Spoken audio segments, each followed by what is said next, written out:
Hello from the old North State. I'm Kev Bott, and welcome to this week's episode of the Greene Tavern. Today we have some special guests. We have Karel and Dirk, and our host today is Appalachian Huguenot. Mr. Huguenot, take it away. Thank you, Kevin. Welcome, Karel. Welcome, Dirk. If you guys want to start off, give a brief intro. You don't have to give too much detail, but where you guys are from, that'd be good. I guess we could start with Karel. Yes. Hello. Does everyone hear me?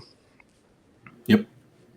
Yes. All right. My name is Karel. I am from Flanders, the northern part of the state called Belgium.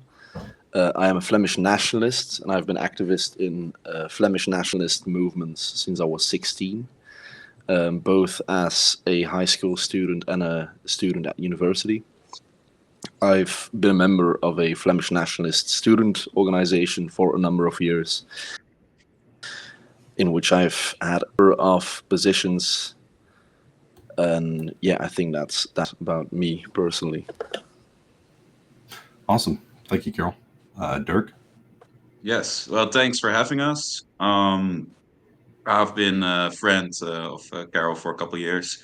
I'm from the Netherlands, the free part. I'm from the west of the Netherlands. I've been active as a Dutch nationalist activist for a couple of years as well.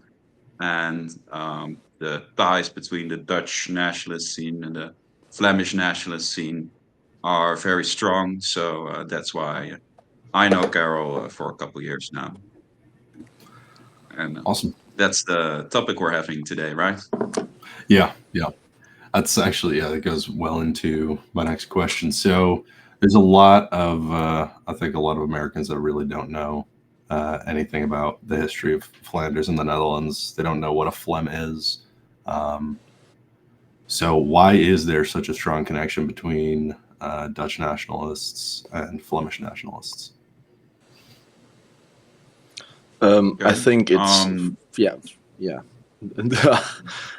I think it's for a large part linguistically and culturally, but also historically. Flanders, for a short while, used to be a part of the Netherlands from 1815, after the Battle of Waterloo, until 1830, when the Belgian Revolution happened. And I think that those ties we've had never really went away. We also have ties with the South Africans for the same reason at the end of the day, with the Boers, because they're also linguistically cousins of ours. So I think that has a large part to do with it. And since the conception of the Flemish movement, there has always been a large undercurrent of Greater Dutch nationalism inside that movement. Yes. Okay. So for context, the Belgian state is divided between two linguistic groups, the French-speaking in the south and the Dutch-speaking in the north. And for us nationalists, we do not define the nation by the state borders, but by the ethnic borders, which go through the half of Belgium. There's a little part in the north of France as well called French Flanders, which we also consider part of the Dutch nation, the Greater Dutch nation, Greater Netherlands. And we also, as Karel said, the Afrikaners, the Boers, they are Dutch descendants. They still speak Dutch daughter language, Afrikaans. And we also consider them at least as part of the same, family, basically. There's not necessarily that we want them in the same state per se, but we do consider them like stamverwanten, so tribal cousins, let's say it like that. Right. Okay. So I guess like when you say the Greater Netherlands, what does that mean?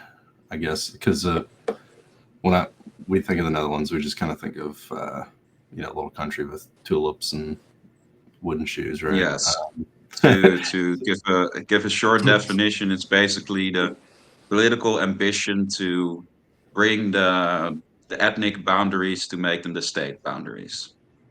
So Okay. to have the Netherlands and Flanders in the same state, which will be called the Yes, Netherlands indeed. probably, but just be described as the Greater Netherlands. So you can compare it to uh, Germany and Austria, or to Romania and Moldova, for example, where that's the Greater Germany or Greater Romania. As in Europe, through history, the state and ethnic borders, they tended to shift a lot, and that brings a lot of frustration. As Karel said, this has been the desire for about nearly 200 years. We do not want to make it 200, but that's beside the point for now. Right. Yeah, I think Karel can say more about how Flemish nationalist politics works. Hmm. At least for us, yeah, that's the case. Yeah, Yeah, in I guess. Should we Flanders, tell a little? it's yeah, Yeah. Go yeah. In ahead, Carol. Flanders, it's a bit Should we tell a little bit about the sorry. the what? I can Yeah, tell we about, shouldn't like, talk over each other. Sorry.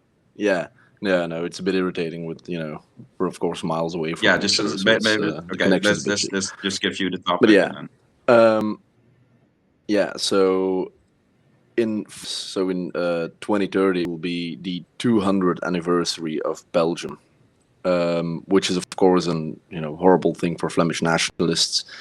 And Flemish nationalist politics, like I said, have always been, well, at least since the First World War, it has always been the end goal of Flemish nationalism to form one nation state with the Dutch. So before the First World War, the Flemish nationalists were more of a cultural movement, literary, protecting their own language, because in Belgium, French was the lingua franca, and speaking Dutch was prohibited in universities, court.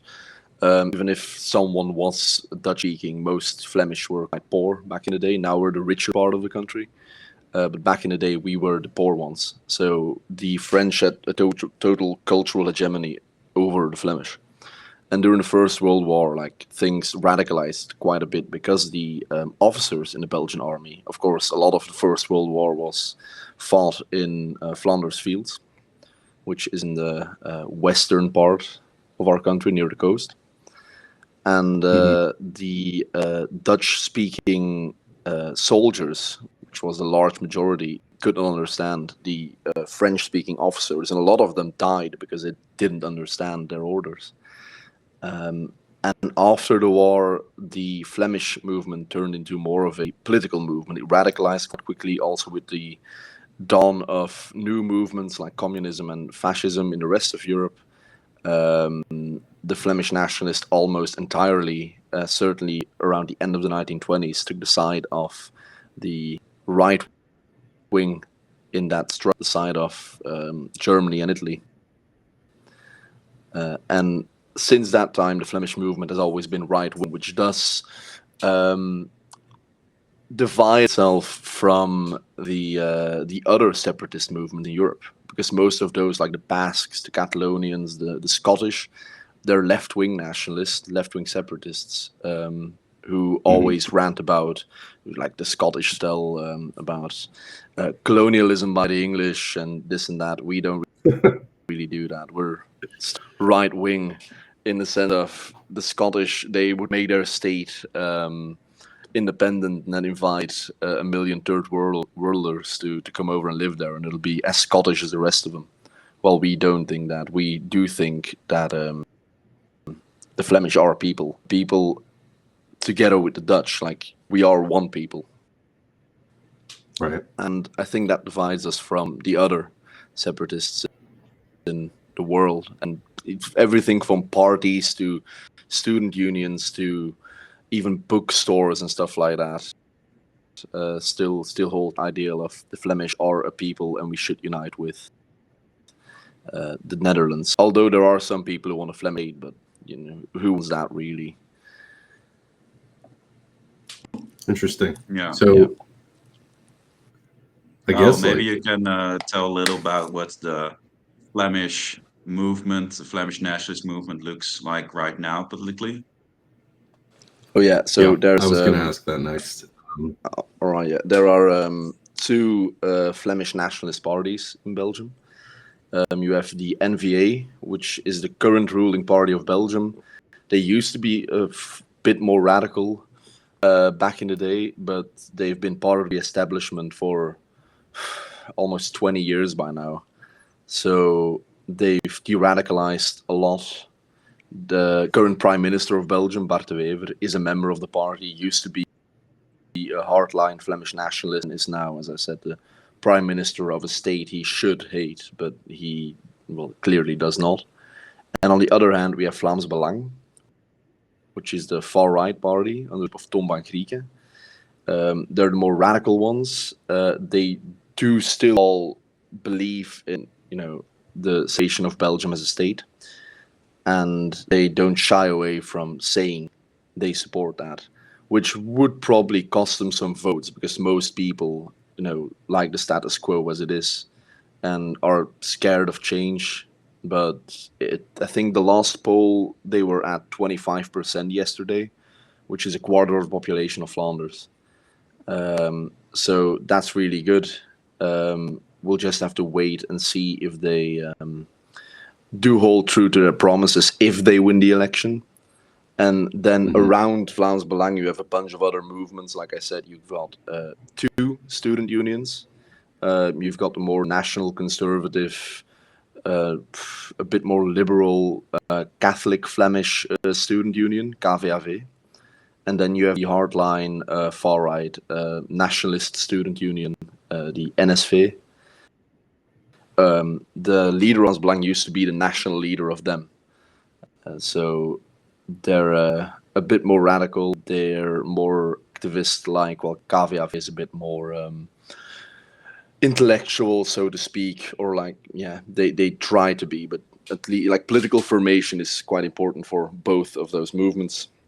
They're a bit more bourgeois, so to speak, and then around that you different movements like Voorpost, which is also this group that wants to form a greater Dutch state. You have the Flemish Nationalist Song Festival, which is tomorrow, actually, Sunday, the 15th of March, and I will be attending, of course, which is like a big event where we sing Flemish nationalist song like that. There's a bunch of stuff, it's all intermingled, people are out. On the 26th of March, so this month, in a bit less than 2 weeks, there will be a remigration demo by the NSV, and there will be a bunch of other movements there as well. So it's all quite intermingled, and everyone helps each other out, which I think is quite good, because that's something missing in almost every other nationalist scene in Europe and beyond, is that movements actually don't really distance themselves from any other nationalist movements, and that they help each other out, which is missing in a country like Germany, for example, with the AFD. Right. Yeah, I was gonna, because the AFD kind of gets blocked out of any coalitions, right? That's kind of, I think, the strategy for a lot of centrists in Europe is to just block, or center right, rather. Yeah, it's the same here. It's the same here. Yeah. Okay. Yeah, it's exactly the same here. So do you think if you guys keep, because if you said you're polling at, it was the Vlaams Belang, right? That was polling at 25%. Yeah. If you guys think you can get 25% or more, let's say hypothetically, you guys end up with 35% of would the NVA make a coalition with you guys, or would they try and brickwall you out of any power? I think they'd want to brickwall us, but I think if Vlaams Belang gets 35%, they won't really have a choice, because it will either Vlaams Belang and NVA forming the government, or NVA and every other party in the country, probably including communists as well. Mhm. So I don't know what they will do. They're a bit. You have people in CA who want a coalition with Vlaams Belang, but they're, I think, in a minority, and most people don't want anything to do with Vlaams Belang. Sadly, Okay. inside NVA, but I think if 35%, which is a very large number, if the party would get that, it would open up things a lot more, and I think NVA would give in if the need arises. They want to avoid Vlaams Belang as much as possible, but if there's no other option, there's no other. That's my opinion on it. I don't know if Dirk has another opinion on that. Yes, I would like to add this firewall that exists between Vlaams Belang and NVA. We've had such a thing in the Netherlands for a long while too, until I think everybody probably knows Geert Wilders, the leader of the PVV, the Party for Freedom in the Netherlands. He is a political ally of Vlaams Belang. They work together on the European level, in the European Parliament, for example. And the previous elections, he got a very, very good result. So big compared to the other parties that the other parties could not lock him out anymore. So if, for example, Vlaams Belang gets 35% or even 30%, like a huge margin against NVA, I do think that the pressure might become too big to ignore them. We also already see on the local level that the firewall against Vlaams Belang has broken down with the local parties. Funnily enough, the local branches of the Christian Democrats and the Liberals sometimes working with Vlaams Belang, but not the NVA yet, ironically enough. But so there is a sign that there are signs that it probably will break down simply because the far right gets too big. The center right knows this. They try to, for the elections, to steal some of the energy from Vlaams Belang by making essentially lies about what they will do with immigration, which they do not pursue after that. But you see that they take the rhetoric from it, so they are scared of Vlaams Belang. So I do think the pressure will become too big. Got it. Okay. Yeah, I threw at 35% just because, like, in America, the polling is horrifically inaccurate. So I don't know how accurate you guys' polling is. Like, you'll have one poll here in America that's like Hillary Clinton wins 100% of the vote, and then Donald Trump wins 52%, right? So I don't know if Vlaams Belang polling at 25% is accurate, or if that's like they got like 22% last time, and the polls were a bit. They were a bit higher in the polls than that. They were at like 24 or 25 of the elections. But the thing is, now the elections are only in 3 years, in 2029. So anything can happen, really. They can lose 5% again, or they can gain 5%. It's really hard to tell. It will just on their campaign read, which hasn't been very good as of late. Like Bart de Wever, the current Prime Minister of Belgium from the NVA, he's got quite a high approval rating because he did a bunch of internationally he blocked a proposal with like Russian money or something to give it to Ukraine that would bleed a bunch of banks dry or whatever. I haven't really followed that exactly. It was during exam season. His approval rating is quite high, and he's despite everything, he's doing quite good, like economically and stuff like that. And a lot of people do think he's playing the long game with Flemish nationalism, and that he'll at a certain point, try to federalize the country more, like make it a confederal state, and then play the long game, really, like over a few decades or of years. While Vlaams Belang wants to, just announce Flemish independence, basically. It's a bit evolution against revolution, so to speak. It will just depend on their campaign. I've been attacking Bart de Wever a lot as of late, which hasn't been the best thing to do, but it seems they recovered finally in the polls, so that's good. Okay. Good. I think for Americans, this kind of party situation is quite unfamiliar. Yes. So if you're compared to like the Republican Party, all the parties we were talking about would be the equivalent of a faction within the Republican Party. Right. Okay. So the NVA are more like the neocons, and the Vlaams Belang are more like the Trump-like populists. And you would also maybe have like some of the liberals and Christian Democrats like being the moderate rhino type people. So this kind of thing is, I would say, unfamiliar for Americans. Yeah. What's also different is the coalition system. So no party will ever get enough votes on its own to govern. So that's why all the parties have to work together again. So you have the Christian Democrats, the Social Democrats, the Greens, the Communists, whatever. And that's also a pressure point. So as Vlaams Belang gets bigger and bigger, their governing coalition, if they keep excluding, also needs to get bigger and bigger with more and more parties, which diverge more and more, putting pressure on that coalition, making it more and more unpopular. And we hope until the point that for the NVA, it becomes too difficult to govern like that they have to make an overture to Vlaams Belang. Right.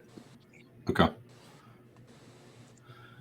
I think, yeah, I mean, I guess the parallel between Vlaams Belang and like MAGA, it's, yeah, because MAGA's practically our furthest right actual mainstream, but Vlaams Belang is to the right of Trump, right? I'm not going to, for the clarification for the Americans, Vlaams Belang is absolutely to the right of Trump.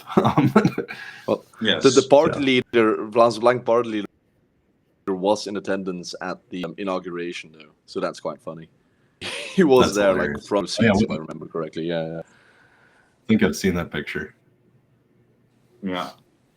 The Flemish deep state, right? I do think the European right-wing populist movements are becoming more American-like, a bit to our dismay, I think. But yeah, you see, they think Trump wins, so we need to do what Trump does. But in our context, it doesn't work. Yep. So yeah, I fully agree. Yeah, I feel like Europeans, like I mean, I don't know. I don't want to speak for Europeans, but like Trump is not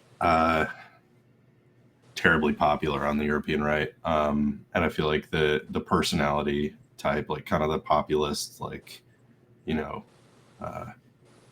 just be like a big guy carrying a big stick, you know, whacking everyone. Like it's not I don't know. I feel like that's unpopular among Europeans because a lot of that is Trump has made himself more unpopular compared to when he was inaugurated, due to, for example, the situation with Greenland, which to a lot of Europeans, I would say, felt very unnecessary. And you would have to believe that Trump, to Europeans, to like the mainstream Europeans, the centrists, which we eventually want to get into our camp, at least the voters,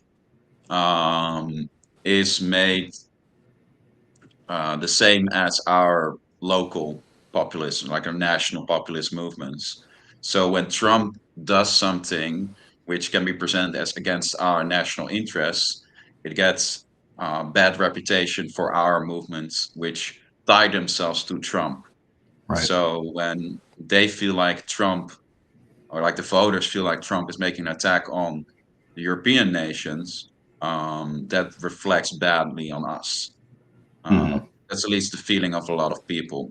And I think you do see something similar as well with the current situation in Iran, which undoubtedly is going to create more refugee streams. At least it's going to put more pressure on all those countries there, Iraq, Syria, you name it. And they're not going to go to America. They're going to go to first is more safe countries in the Middle East like Turkey, and then they go to us. So Yep. we have more of the bad fallout from that situation. So then you get the frustration from that. Like, okay, is it in European interests? Well, maybe not as much as it is in American or Israeli interests. Yeah. Yeah. Yeah, indeed. Yeah. Yeah. I guess it kind of But, goes to my next question. Oh yeah, go ahead. I would say that as far as it has made certain people more popular, if you look at like elections in like maybe Australia or Canada, it's mostly the center right conservatives that take the huge brunt from it because they Right. are somewhat tied to Trump, but they're not popular themselves enough for it. For us, we make them rebound every week again. If like something bad happens, okay, the next week you have a horrible terrorist or migrant attack, and people Mhm. are again reminded why we are popular. Right.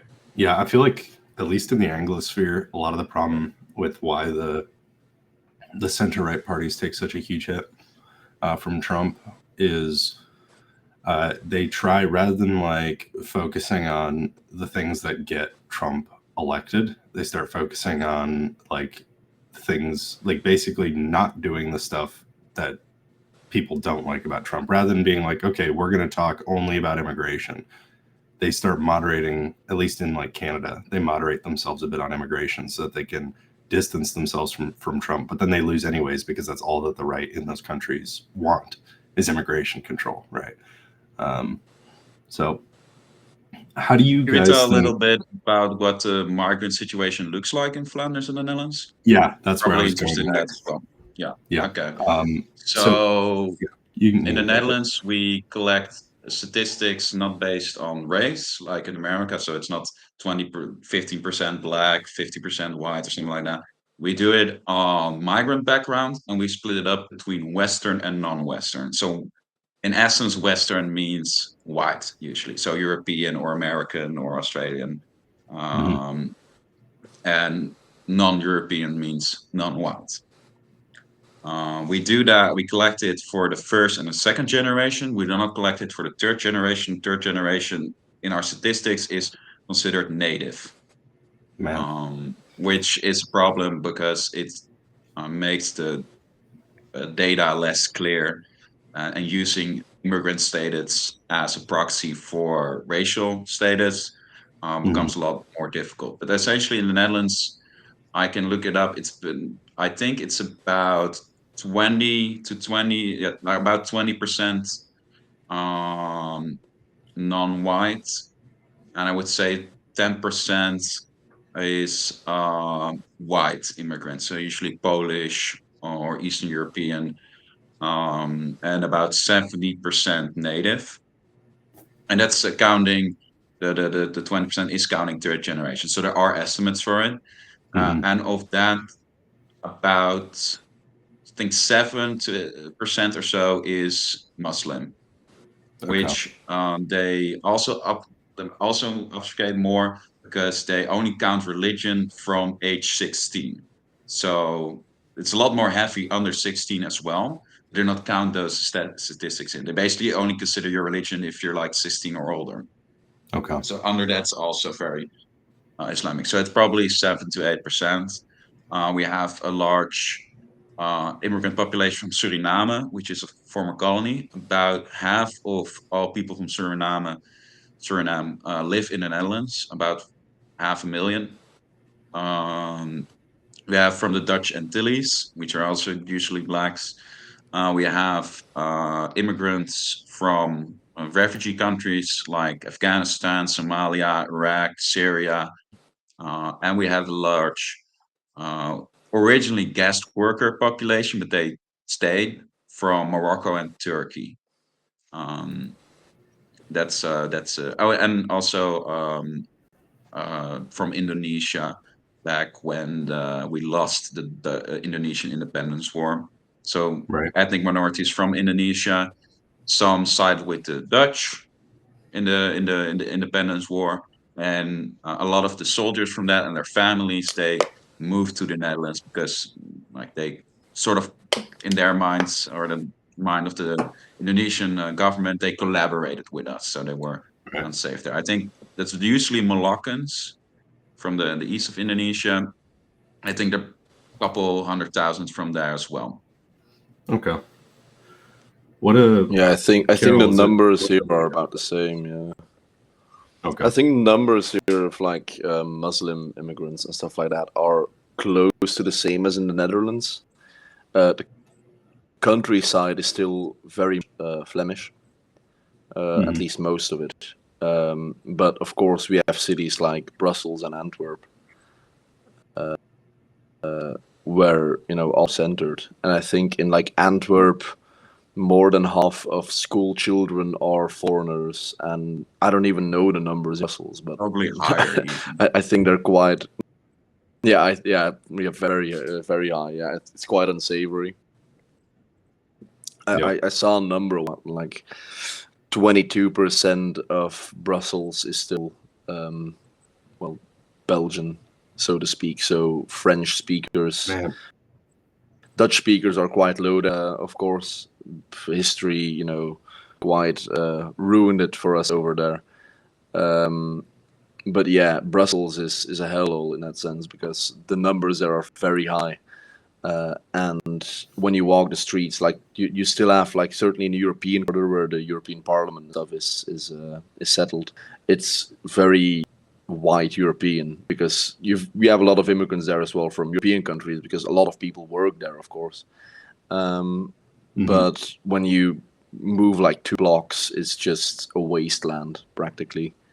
You get attacked for nothing. You get robbed. Yeah, it's terrible.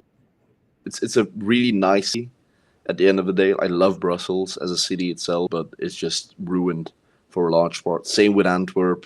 Same with the cities in the east, like Genk, which is in the province of Limburg. I think like 50% there is like Turkish and Italian and stuff. Like Dirk said, from the guest workers who came in the 60s and never really left. We've had the same problem over there. A lot of people who came there to work in the mines stayed when the mines closed. But the countryside itself, like where I live, and sort of the more like actual like farmlands in Western Flanders, it's still very, very European, very Flemish, very safe to be. But that we can see that changing quite quickly as well, because every other week there's a video appearing of Flemish youth being beaten up by a gang of immigrants for not giving up his bike or whatever. So even in the small towns and cities, it's becoming worse and worse. Yeah, maybe we should compare it also a little bit to the American situation, because if you follow Trump's rhetoric, and maybe it fans, at least I see it from that sort of crowd. You get the feeling that Europe is actually worse off than America as it comes to stuff like gang violence or immigrant violence or non-white violence, whatever you call it. The statistics do not say this. Even cities like Antwerp are still safer than Yes. American cities by margin of like five times less. Yep. But it's getting worse and worse. Yeah, it has a direct correlate, the of course, with accounts. how white, non-white it is, and the USA is less white than even the worst hit European countries. But we're getting there. Our governments are very much trying to get at the American situation. Yeah. Thankfully, of course, like, the accounts America, that are sharing like stuff like that, or like Radio Genoa and stuff like that, like the right. like It's like some Polish dude. Europe has fallen. Europe has fallen. We have to move to I don't know where America or Canada. Russia. Yeah. It's all those accounts. Russia. Mm, Yeah, Russia, I no, think, is even worse than a lot of Western Yeah. European countries. oh yeah, like It's I mean, like it's like the highest. Czechs and Central Asians, Yeah, Muslims who just stab people there. yeah. Our crime situation's a bit bizarre because, like, you know, you look at American crime and it's like, you know, 50 million people shot every single day in Chicago or whatever, and then you like break it down as like, you know, perpetrator versus victim, and it's like, oh, okay, you know, it's actually just a bunch of black people shooting each other. So, like, you don't really, gang violence. yeah, it is a significant chunk of our violence is just non-Americans killing non-Americans, which is, I mean, it's insane that it's happening, you know, here, and it is unsafe, but there's very nice parts of our cities too. I think it's a lot like you guys' situation where you stay out of the ethnic quarters, right? And you'll be all right. But yeah, how do you guys think? Because I know Denmark has kind of like silently been doing a bit of remigration, and at least to the Americans, it seems silent because we just don't hear anything from them. They've been kind of shuttering up their borders a bit, slowing things down, and even deporting a lot of people. Yeah. Sweden, I guess, has been doing similar things. I can tell a little bit about that. Yeah. So when Denmark joined the European Union and the Schengen area, they negotiated an opt-out from the asylum and migration system, which we do not have. When we had Wilders' party in government from about a year until last summer, they got the minister, so the Secretary of State, whatever, for immigration, and she tried to negotiate such an opt-out with the European Union, but they refused. So all the other European countries need to agree on that. And the southern European countries do not want to agree on that because they, of course, get the most people in first, and they want to push, like Italy or Spain or Greece, they want to offload that burden onto northern and western European countries. So they refused, which means that we cannot do it unless we get a government in power which has enough balls, which we cannot get because we have a coalition government. So we always need to work with the centrists and the liberals because we cannot get a majority on our own due to our election system, unlike America or maybe like Britain even.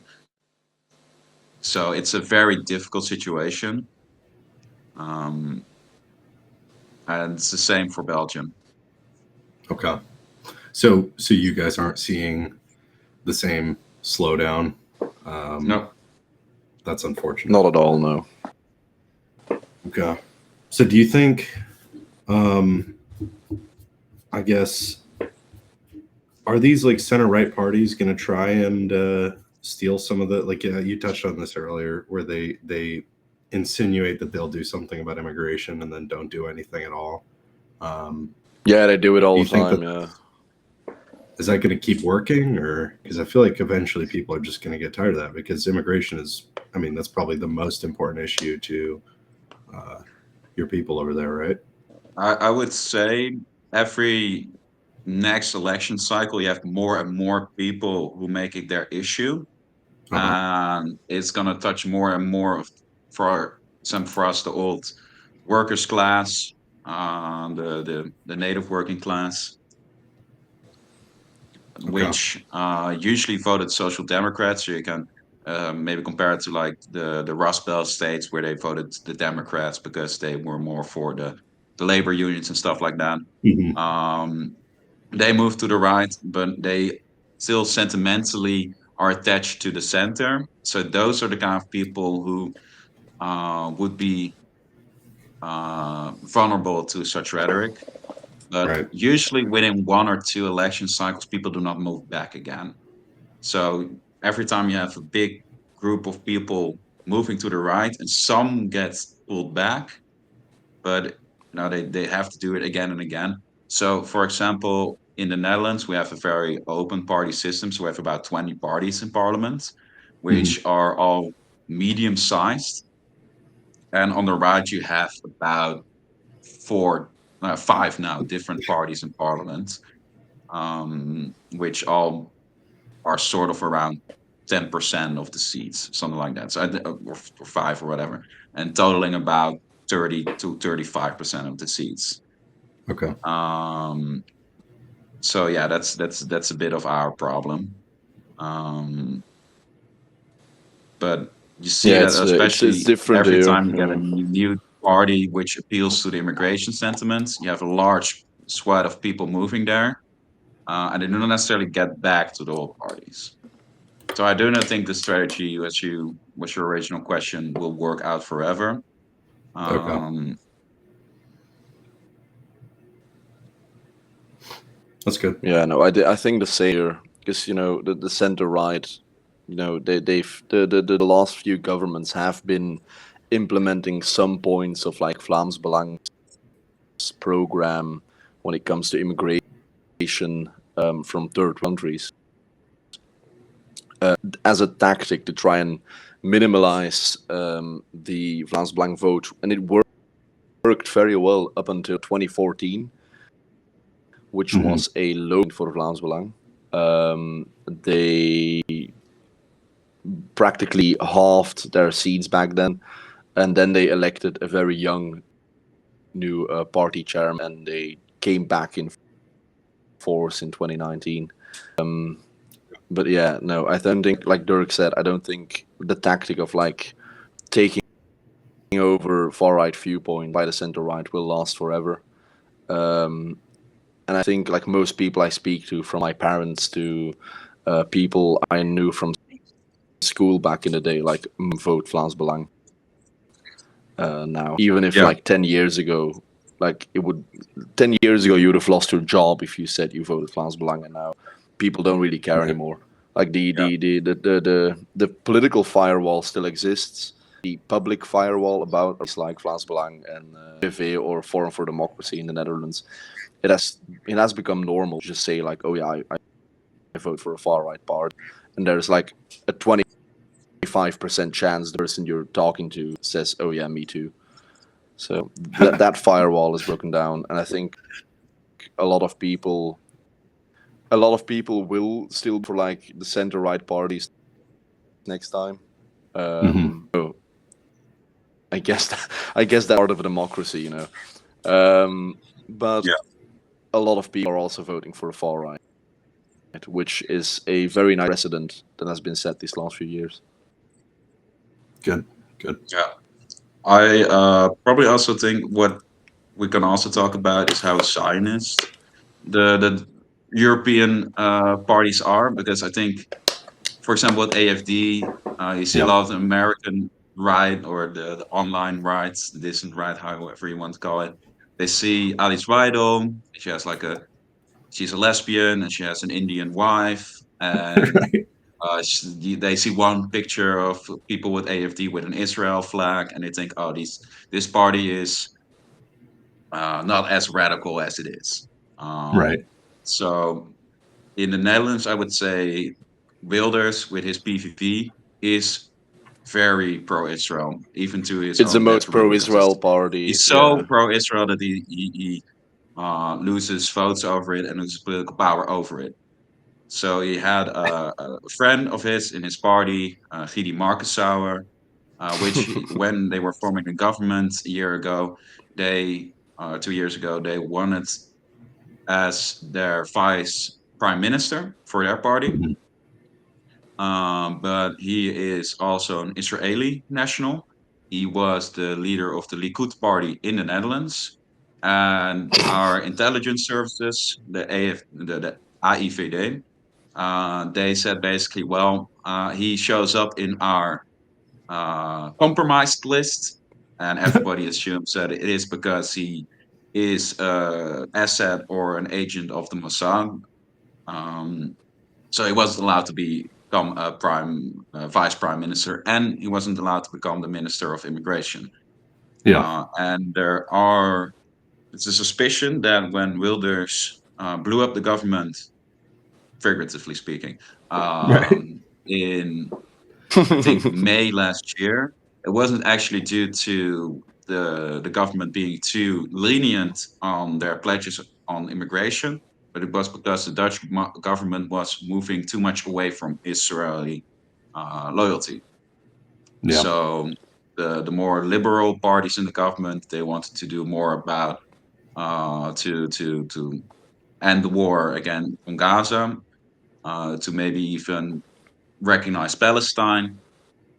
So he said it was about immigration, but people assumed that it wasn't the case because um, that he dropped the government for that reason. Yeah, that doesn't make any sense to me because you guys don't have like the boomer dispensationalist like religious zealots that require allegiance to Israel, right? Like it's not. We do. Like In the Netherlands, we do. Okay, Here That's we crazy. don't. No, here we don't. But in the Netherlands, there's also a very Protestant party. Yeah, maybe SVP. this is a nice The segue to go Yeah, into Netherlands yeah. has its the own type of religious Bible as well. conversation. Yeah, Yes. that confounds me because like dispensationalism and its roots in America, like it was very much a post-Civil War thing when you get a generation, especially in the South where it took hold, basically a generation of families that have no fathers and there's no theological direction in the home. So then the mom raises the children, and then the family goes to like a tent revival meeting down the road, and they're having abandoned like the old confessional Protestantism. They find themselves swept up into this foreign funded dispensationalist theological movement, and I have no idea how that could have happened in the Netherlands. Do you have any idea? Yeah, so first, a little context. The Netherlands is about 30% Christian, of which about 15% is Catholic and 50% is Protestant. It used to be about 65-35, so mostly in the south it's Catholic, in the north it's Protestant. Flanders was always fully Catholic. Well, not fully, but not always, but nowadays, or last 200 years, basically. And in the 60s, we saw a huge exit from the churches, and Catholicism remains somewhat more strongly as an identity because it's so tied to the southern provinces of the Netherlands, where Catholicism is considered part of the regional identity. So you have more people who identify as Catholic, but and you had more people who just basically stopped identifying as Protestant. But of the Protestants that you do have, they are more church going and they are more dogmatic in teachings. Yeah. And we have the Reformed Church, of which there is no good translation in English because we have Hervormd and Gereformeerd, and they both translate to Reformed. But basically, the hardline Calvinists, they have their own party, which is called the State Reformed Party, and they are quite small, but they're very strong in the Bible Belt, which is a strip of small municipalities, very rural municipalities where they are very strong. And those people are very, very pro-Israel. So they have That's things wild. like a Hanukkah festivity in the parliament, stuff like that. But their original founder, during the war, he basically said that the German invasion of the Netherlands was a punishment by God on the royal family because they fled on Sunday. Also a punishment because they restricted the Sunday rest, so they allowed more shopping on Sunday, for example. Yeah. And it was a punishment on the Jews. That's what he also said. And so that group was, of the churches that you have in the Netherlands, the most collaborationist with the Germans. And I think that also played a part in why they are so fanatically pro-Israel now, because they have a sort of guilt ingrained in them because of the war. Okay. Um,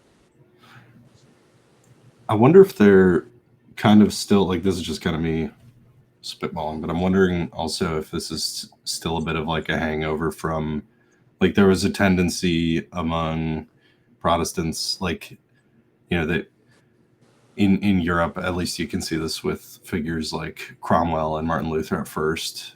They were like, well, the Jews just weren't converting because the Catholic Church was wrong, so maybe let's try under our right doctrine, they'll see the truth and they'll convert. And I'm wondering if maybe it's less that they're dispensationalists, but more that they're just still hanging on to this idea of a future no, I think conversion. they are, from what I know, they are dispensationalists. Yeah, they That's do wild. identify the current Israeli Jewish nation with the ancient biblical nation of the Jews as such, as you can see That in is dispensationalism. That's just insane to me. That is insane. I Yeah. I didn't know that. Wow.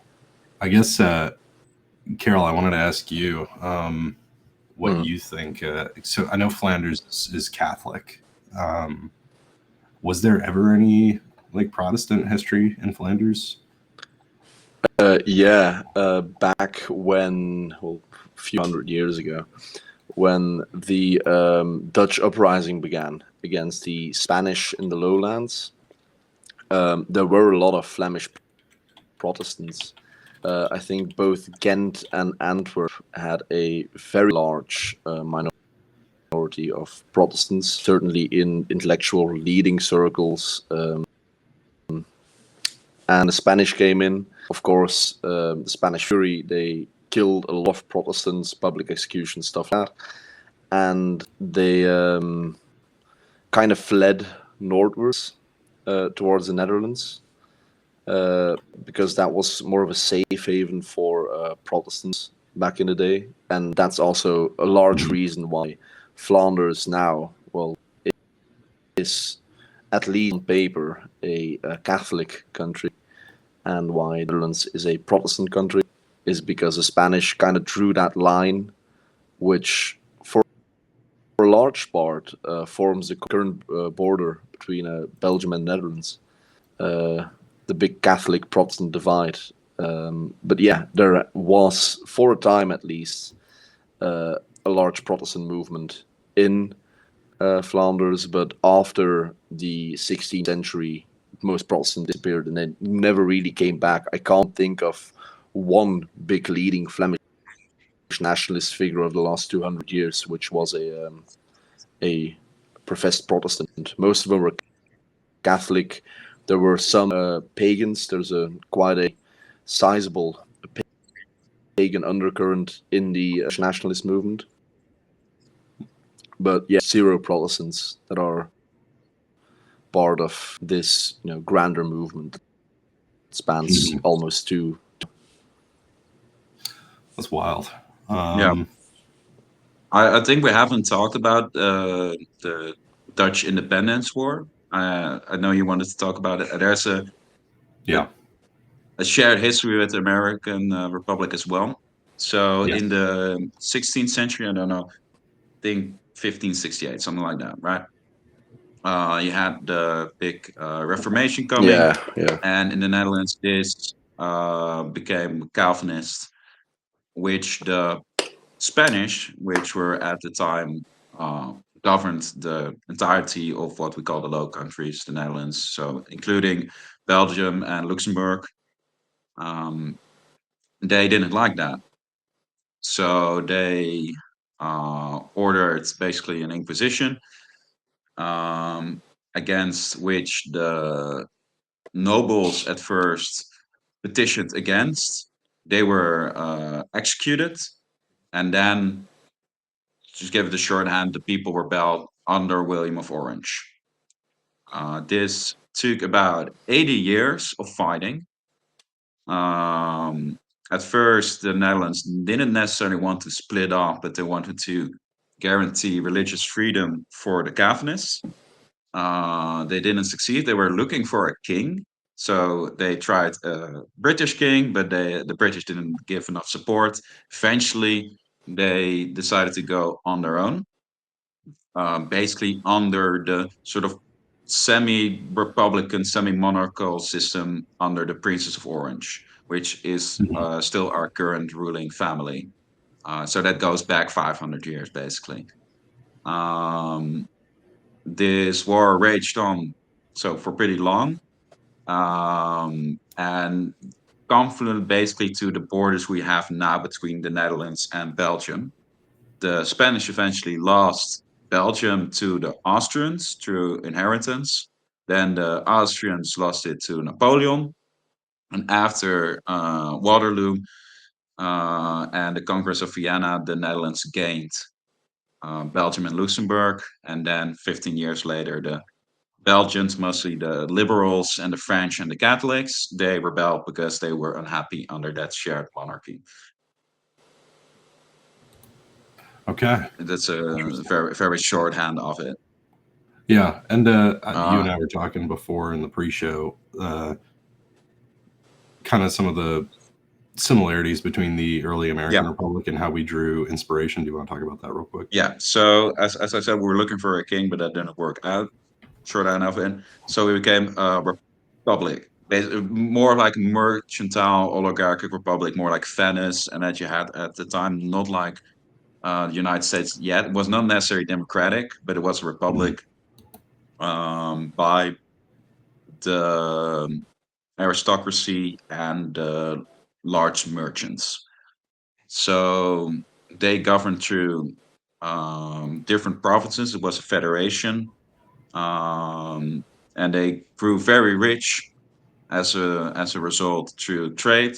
I think most people have heard of the Dutch East Indies Company, the VOC, which eventually governed Indonesia. They created the Southern Africa population. You had the WIC, the West Indische Company, which settled New Amsterdam, which became New York, and the greater area, which was called, I think, New Netherlands. They had colonies in the Antilles. We still have Suriname, part of Brazil. They did the slave trade. But what most people do not know is that most of our wealth was generated through European trade, mostly the Baltic Sea, which was called the mother trade, which consisted of lumber and grains and stuff like that. And at that point, which we call the Dutch Golden Age, so this is 16th, 17th century, the Dutch guilder was the European reserve currency, like the American dollar is right now. We created the first modern bank system, first stock trade. So at that point, semi-modern capitalism was created under the guise of Calvinist Protestant work ethic. If you look so we can correctly say that all the bad in the world is the fault of the Dutch. The Wall Street no, capitalists are all. It's like that do not say that. The Jew dangling the coin in front of the fat American in the cart, and then over him is a Dutchman dangling like a tulip in front of the Jew. Yeah, put that meme on here in the screen. I'll send it to you. No and what is the connection to the American Republic? So basically, we had our own Declaration of Independence called Plakkaat van Verlating, so the Placate of Exit.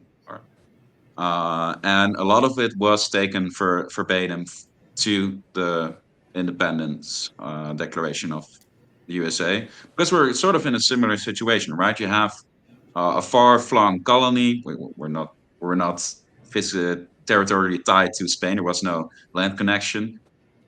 It was developed. Had a more of a bourgeois culture, and they were rebelled against the king. And I think you have to correct me if I'm wrong. At first, American Revolution wasn't necessarily to gain independence and to abolish the monarchical system of government, but that came such a thing later on, as that was Yeah. at least the case for us. Yep. That's. I mean, there was debates between a lot of the founding fathers. Some of them were very Yeah. anti-monarchist. Some of them were pro-monarchist. Some of them just wanted to get, more representation to the king. But the independent, like full independent, full anti-monarchist party went out. Yeah. So yeah. So what you also had is that the Dutch Republic was one of the first countries to recognize, maybe even the first to recognize the American Republic. You have to correct me if I'm wrong. At least one of the first two or three. And it was also due to us, of course, having a huge sea rivalry with the British. We had four big Dutch Anglo Sea Wars, of which we won basically two. Which the most noticeable one was, I think, the third, which consisted of our entire fleet sailing up the Thames River and occupying London and putting our head of state on the throne, which was for us William III, and I think I don't know which William, probably the first or second, the one married to Mary, I think, which was then known as the Glorious Revolution. Nice. Isn't that also what they called Mao's revolution? Yes. Oh yeah, probably. That It was is quite indeed what they also call. So the Dutch are Proto-Maoists, proto-Jews and yeah, proto-communists. It's all coming Incredible. together. Fine. It's all coming together. That's really interesting. Yeah, obviously, I mean, there's huge undercurrents of Dutch influence in American culture, I believe. I think it's kind of understated because the Dutch did assimilate very well to like the WASP social Santa order. Claus. Santa Claus is the best example, yeah. Yeah, just for a little context, Santa Claus is derived from a Dutch tradition known as Sinterklaas, which is derived from the feast of Saint Nicholas, where Saint Nicholas is like the saint of children. And in the Netherlands on the 5th of December, and in Flanders on the 6th of December, he gives presents to the children. And in the Netherlands, it's a very big tradition that basically starts halfway in November when Saint Nicholas arrives on his steamboat somewhere in the Netherlands. And then for like a month, you have like an advent. Leave them out. Yeah, how does he get all the presents to all those kids? Who helps him? Oh, Black Beats, which are white people painted black, like with blackface. It has unfortunately mostly disappeared now due to the pressure of American Black Lives Matter style activists. Because they considered it something similar to American blackface. It is making a comeback, though. And what happened is every year, of course, Saint Nicholas arrived somewhere, and he had these Black Lives Matter activists called out "Kick Out Zwarte Piet," which is the actual name, right? They do not do it in Dutch; they do it in English.